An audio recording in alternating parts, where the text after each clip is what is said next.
dendam. Bab ke-14, Hamil. Tubuhku terasa sangat letih. Hari ini jadwal kerjaku sangat padat. Mulai dari meeting di kantor bos Dani, survei ke lokasi pembangunan proyek, dan dilanjutkan pertemuan khusus dengan pihak perusahaan, marketing. Untunglah ada Aldian yang selalu mendampingiku. Bos Rudi memang menugaskan kami berdua untuk mengurusi proyek yang sangat besar ini. Siangnya aku dan Aldian mampir ke sebuah kafe yang tidak begitu jauh dari lokasi proyek. Udara panas mengharuskan kami untuk mencari minuman segar dan sedikit beristirahat. Setelah aku dan Aldian duduk menempati meja yang tidak begitu jauh dari meja kasir, tidak sengaja aku melihat Om Sony. Om Sony tidak sendiri, tapi bersama seorang wanita yang kuyakini adalah istrinya dan seorang anak perempuan yang pasti adalah anaknya. Aku sebenarnya cukup kaget, tapi aku sengaja bersikap biasa-biasa saja agar Aldian tidak mencurigai. Namun diam-diam aku menghidupkan kamera di ponselku dan kuarahkan kamera itu kepada lelaki bajingan tersebut. Agar ponselku tidak terjatuh, aku mengganjalnya dengan tas milikku. Dan aku tetap mengobrol santai dengan Aldian. Aku juga pura-pura tidak melihat kehadiran Om Sony di sana. Aku yakin lelaki itu merasa aman.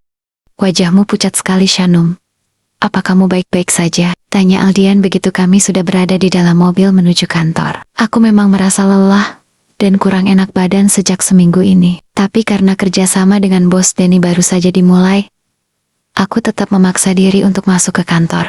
Iya Al, aku sudah seminggu merasa kurang enak badan, jawabku, menggeliatkan leherku. Rasa mual yang sudah seminggu sering mendatangiku kini kembali mengganggu, dan kini makin menjadi-jadi. Tunggu Al, aku meminta Aldian meminggirkan mobil, dan aku bergegas membuka pintu, lalu turun. Di pinggir jalan yang kebetulan sepi, aku berjongkok, dan tanpa bisa ditahan, aku muntah. Kamu kenapa, Shanum? Aldian terlihat panik dan turun dari mobil. Ia bergegas mendekatiku, lalu memapah tubuhku yang lunglai. Kepalaku teramat pusing, hingga Aldian harus menggendongku ke dalam mobil. Kepalaku pusing Al, bisikku lemah. Kita harus ke rumah sakit.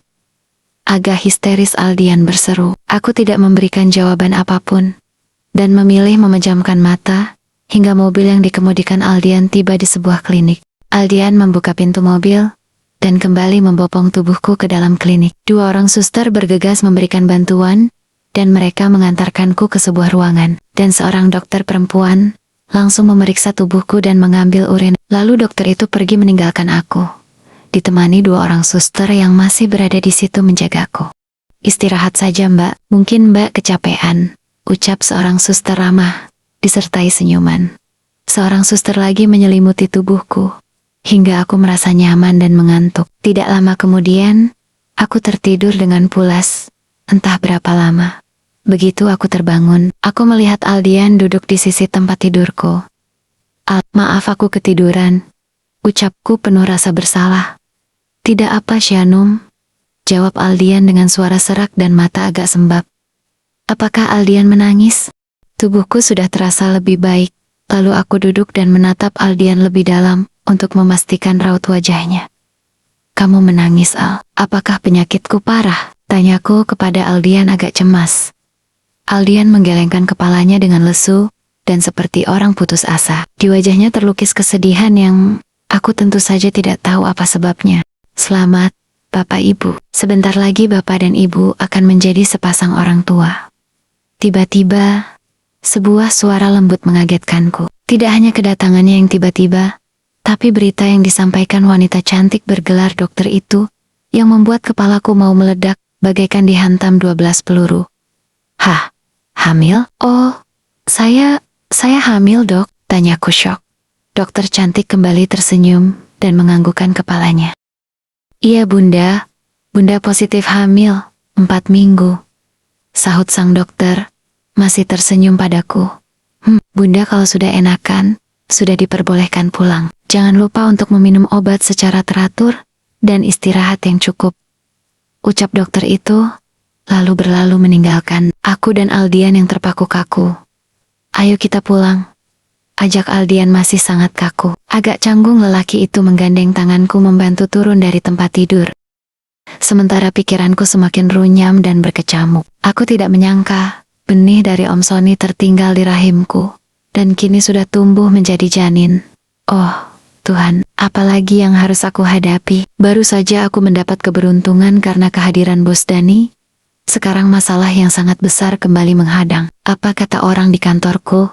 Kalau mereka tahu aku tengah mengandung anak dari bapak tiriku, aku pasti akan semakin ditertawakan dan dipojokkan. Membayangkan semua itu air mataku berjatuhan. Sedangkan Aldian dia membisu, memegang setir mobil. Mobil melaju perlahan dan meninggalkan halaman klinik. Sedangkan air mataku semakin tumpah ruah di keremangan senja yang sudah datang. Langit agak gelap dan hitam, petanda hujan akan turun.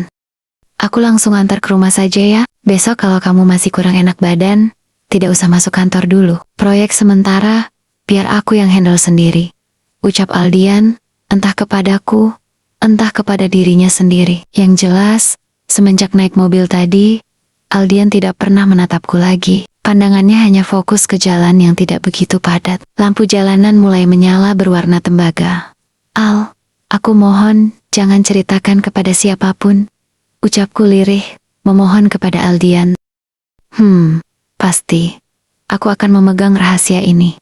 Sahut Aldian terdengar patah hati. Aku yakin pasti Aldian kini mempercayai isu bahwa aku jatuh cinta kepada papa tiriku dan berselingkuh dengannya di belakang mamaku. Terima kasih Al. Iya, jawab Aldian pendek, lalu membisu sampai mobil berhenti di depan rumahku. Aku segera turun, dan mobil Aldian perlahan menjauh. Air mataku semakin bercucuran, meratapi harapan indah bersama Aldian yang kini telah pergi, dan juga menangisi janin yang dipaksa hadir di dalam rahimku ini. Dengan lunglai, aku membuka pintu dan masuk ke dalam rumah. Di ruang makan, aku melihat Mama duduk termenung dengan wajah berduka. Aku tahu Mama tentu merindukan Om Sony. Sejak 3 hari Om Sony pergi, Mama tidak mau kemana-mana. Ia juga tidak lagi datang ke toko mengurus usahanya. Perlahan, aku berjalan menuju pintu kamarku. Niatku tadi mau memperlihatkan video Om Sony di kafe tadi kepada Mama. Kini ambiar sudah. Aku lebih larut dengan masalahku sendiri. Aku dan Mama sama-sama terpuruk di dalam lubang yang sama. Dan dikarena seseorang yang sama pula, inginnya aku menangis dan mengadukan nasibku kepada Mama. Tapi itu percuma. Mama bukanlah seperti Mama yang dulu. Sekarang hati, pikiran, dan jiwanya hanya untuk Om Sony. Aku melewati Mama yang terlihat termenung di meja makan. Mama diam saja. Aku perhatikan Mama hanya mengaduk-aduk makanannya di dalam piring, tanpa menyuapkan ke dalam mulutnya.